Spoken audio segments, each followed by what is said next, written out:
Fascist সময়ের যে রাষ্ট্রপতি, ফ্যাসিস্টের দোসর রাষ্ট্রপতি, তার অভিশংসনের জন্য পদক্ষেপ নেওয়া।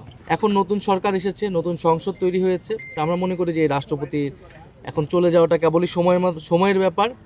আমরা সবাই সেই সময়ের অপেক্ষা আছি, কারণ যে গণহত্যা হয়েছিল, জুলাই গণহত্যা সহ সেই সময় যে নির্মম হত্যাযজ্ঞ হয়েছিল, সেই হত্যাযজ্ঞের সময় কিন্তু রাষ্ট্রপতি রাষ্ট্রের অভিভাবকের দায়িত্ব পালন করেনি। আজকে জাতীয় সেনা শহীদ দিবসে আমরা গভীর শ্রদ্ধার সাথে স্মরণ করছি 2009 সালে পিলখানা হত্যাকাণ্ডে কথিত বিডিআর বিদ্রোহে।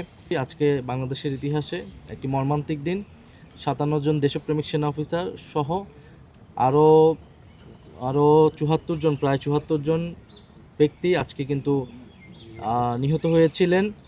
এবং 2008 সালের যেই পরিকল্পিত ষড়যন্ত্রমূলক ইলেকশন, সেই ইলেকশনের মাধ্যমে আওয়ামী লীগ প্রথম টার্গেট করেছিল বাংলাদেশ সেনাবাহিনীকে, এই প্রতিষ্ঠানটিকে। কারণ বাংলাদেশের গণতন্ত্র, বাংলাদেশের স্বাধীনতা, সার্বভৌমত্বে রক্ষায় সবচেয়ে বেশি অগ্রণী ভূমিকা রাখতে পারত এই সেনাবাহিনী। ফলে সেনাবাহিনীকে দুর্বল করা এবং যে একটা মাস্টার প্ল্যান নিয়ে 2008 সালে আওয়ামী লীগ ক্ষমতা এসেছিল, ফ্যাসিবাদ কায়েম করেছিল, সেই পরিকল্পনার অংশ হিসেবে শুরুতেই সেনাবাহিনীর বিরুদ্ধে এই নীল নকশা ষড়যন্ত্র চালানো হয়। এবং যার সাথে জড়িত ছিল পার্শ্ববর্তী দেশ ভারত এবং বাংলাদেশ আওয়ামী লীগ, ফ্যাসিস্ট আওয়ামী লীগ, তারা এই পরিকল্পনার সাথে সরাসরি অংশ ছিল। ফলে আজকের দিনে আমরা শুধু শ্রদ্ধাঞ্জলি জানাতেই আসি নাই। আজকের দিনে আমাদের বক্তব্যটি হচ্ছে যে এই হত্যাকাণ্ডের বিচার আমরা চাই। এবং বিডিআর যাদের গ্রেফতার করা হয়েছিল বিভিন্ন সময়, আমরা মনে করি না যে সেটা সব সুষ্ঠু বিচার বা ন্যায় বিচার হয়েছিল। কারণ আমাদের কাছে কিন্তু পুরো ঘটনাটা আসলে জাতির সামনে এখন উন্মুক্ত হয়নি।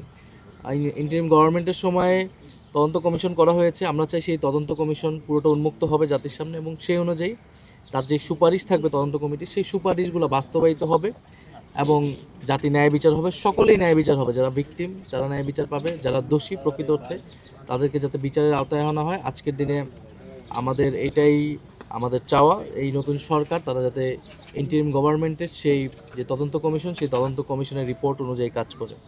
আমরা মনে করি এই প্রথম যে অধিবেশন হবে, সংসদ অধিবেশন, সেই অধিবেশনে আর সবচেয়ে প্রথম কাজটি হবে যে এই যে ফ্যাসিস্ট সময়ের যে রাষ্ট্রপতি, ফ্যাসিস্টের দোসর রাষ্ট্রপতি, তার অভিশংসনের জন্য পদক্ষেপ নেওয়া। এবং নতুন সংসদ, জাতীয় সংসদ, সরকারি দল, বিরোধী দল সবাই মিলে এই কাজটি করবে। কারণ ফ্যাসিবাদের বিরুদ্ধে আমাদের কিন্তু জাতীয় ঐক্য রয়েছে। আমরা মনে করি সেই জাতীয় ঐক্যের জায়গা থেকে এটা এখানে কোনো বিভেদ থাকবে না। এটা সরকারি দল, বিরোধী দল একত্রে এই উদ্যোগ নেবে। এবং এই যে রাষ্ট্রপতি শাহাবুদ্দিন চুপ্পু, সেই সময় রাজনৈতিক দলগুলো ঐক্যমতে আসতে পারেনি দেখে রাষ্ট্রপতি পরিবর্তন হয়নি। নাহলে কিন্তু অন্তর্বর্তী সময়েই রাষ্ট্রপতি পরিবর্তনের দাবি জনগণের পক্ষ থেকে ছিল।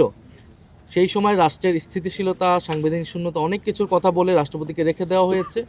এখন নতুন সরকার এসেছে, নতুন সংসদ তৈরি হয়েছে। তা আমরা মনে করি যে এই রাষ্ট্রপতির এখন চলে যাওয়াটা কেবলই সময়ের ব্যাপার। আমরা সবাই সেই সময়ের অপেক্ষা আছি, কারণ যে গণহত্যা হয়েছিল, জুলাই গণহত্যা সহ সেই সময় যে নির্মম হত্যাযজ্ঞ হয়েছিল, সেই হত্যাযজ্ঞের সময় কিন্তু রাষ্ট্রপতি রাষ্ট্রের অভিভাবকের দায়িত্ব পালন করেনি। তিনি নীরব নিষ্ক্রিয় ভূমিকা পালন করেছিলেন।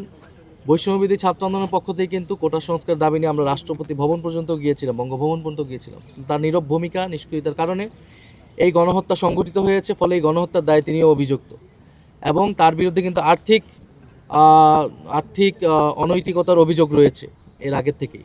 ফলে রাষ্ট্রপতি বলতে আমরা যেটা বুঝি, রাষ্ট্রের অভিভাবক, যেই সম্মান, শ্রদ্ধা, ভাব গাম্ভীর্য সম্পূর্ণ ব্যক্তিত্ব প্রয়োজন, তার কোনোটাই আসলে তার নেই, বরং নানা অপরাধে তিনি অভিযুক্ত। ফলে এখন সময় এসেছে তার অভিশংসন করে তাকে সরানো, দ্বিতীয়ত তার বিরুদ্ধে মামলা করে তাকে দ্রুত সময়ের মধ্যে গ্রেফতার করা। এটা আমরা মনে করি এই নতুন সরকারের অন্যতম দায়িত্ব। এই রাষ্ট্রপতি কিন্তু শহীদ প্রেসিডেন্ট জিয়াউর রহমানের বিরুদ্ধেও বিরুদ্ধাচরণ করেছে, মানে নেতিবাচক বক্তব্য দিয়েছে, খালেদা জিয়ার বিরুদ্ধে নেতিবাচক বক্তব্য দিয়েছে। এবং ফলে আমরা মনে করি যে এই ফ্যাসিস্ট সময়ের চিহ্ন যে রাষ্ট্রপতি, সেই রাষ্ট্রপতিকে দ্রুত সময়ের মধ্যে আসলে গ্রেফতার করা প্রয়োজন। এবং তিনি যেই ধরনের সাক্ষাৎকার দিয়েছেন, সেটাও তো আসলে শপথ লঙ্ঘন হয়েছে। ফলে কোনোভাবেই আসলে এই রাষ্ট্রপতি আর এই দায়িত্বে, এই পদে থাকার আসলে যোগ্য নয়। আমরা মনে করি এটা সরকারের দায়িত্ব। শেষ প্রশ্নটা করে রাখি যে বিভিন্ন জায়গায় হচ্ছে আওয়ামী লীগের অফিস খোলা নিয়ে অভিযোগ আনা হয়েছে এবং এনসিপি যারা নেতাকর্মী বিশেষ করে সার্জিস আলম এবং হান্নান মাসুদ তারা কিন্তু অনেক অভিযোগ করছিলেন যে হচ্ছে বিভিন্ন জায়গায় বিশেষ করে এলাকাগুলোতে তাদের উপর হামলা চালানো হচ্ছে। এটা অভিযোগ না, এটা সত্য। এটা এটা এই সত্যতা সরকারও স্বীকার করেছে এবং সরকার বলেছে তারা আইন অনুগ ব্যবস্থা নেবে, কারণ আওয়ামী লীগ আসলে আইনগতভাবে এখন নিষিদ্ধ, তার কার্যক্রম নিষিদ্ধ। এখন এই নতুন সরকারের সাথে আওয়ামী লীগের কোনো গোপন চুক্তি হয়েছে কি না এটা আমরা জানি না, কিন্তু কার্যক্রমে এটাই মনে হচ্ছে যে ইলেকশনে ভোটের চুক্তি হোক আর যে কোনোভাবে হোক, কারণ প্রশাসনের সহযোগিতা ছাড়া এই কার্যক্রম সম্ভব নয়। আমরা আইনের শাসন চাই, খুব স্পষ্ট কথা।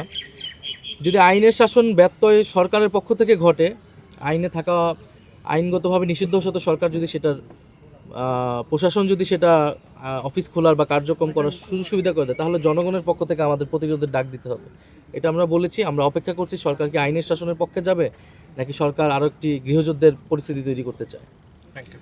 আর আপনাদের প্রতি অনেক এটার বাইরে আজকে অনেক দেরি